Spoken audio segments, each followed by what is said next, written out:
Samantala, nanindigan ng COMELEC na wala ng extension sa deadline ng voters registration ngayong araw. Sa tanggapan ng COMELEC sa Quezon City, nadatna ni Commissioner Grace Padaca ang mga magpaparehistro na doon na nagpalipas na magdamag, wag lang mahuli sa pila. May ulat on the spot si Dante Perelio. Dante. Yes, Maris, tinatayang nasa mahigit 3,000 nga yung nagtungo rito sa COMELEC District Office ng Quezon City para naman makahabol sa huling araw ng voters registration.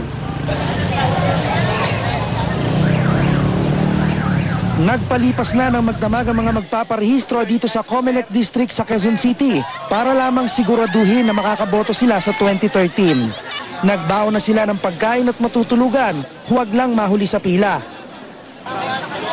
Tinapay, may tubig, tapos sa lahat, mga plato, mga gano'n. Mga kumot, dito na rin natutulog.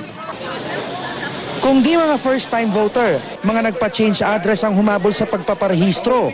Ayon sa kanila, nitong mga nakalipas na araw, may kotang 600 to 800 na botante lamang, kaya marami ang di na proseso.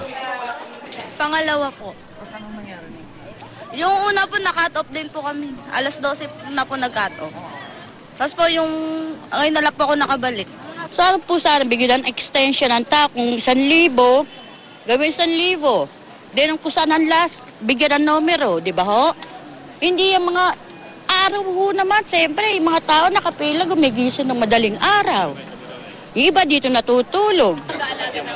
Pasado alas 9 ng umaga, nang bumisita rito si COMELEC Commissioner Grace Padaca para siguruhing maayos ang takbo ng huling araw ng voters registration. Namangha siya sa dagsa ng mga tao at haba ng pila para magparehistro. Pagpupuyat, natutulog na dito, ang hirap-hirap kaya niyan, just to exercise their right to vote.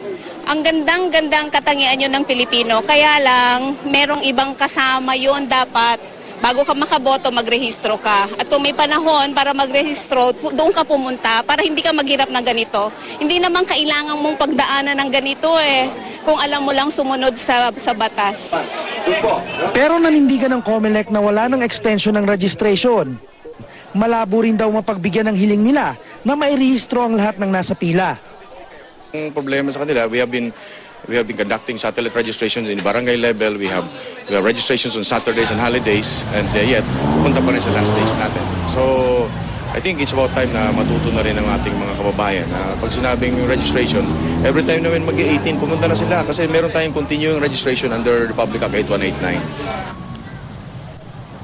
Maris, pagdating ng alas 3 ng hapon, cut-off na ata mga nasa 30-meter radius ng COMELEC District Office na lang ang ipoproseso. Pagsapit naman ng alas 5 ng hapon, tuluyan ang tatapusin ng registration at sarado na ang opisina. At yan ang mainit na balita mula rito sa Quezon City. Balik sa'yo, Maris. Maraming salamat, Dante Perelio.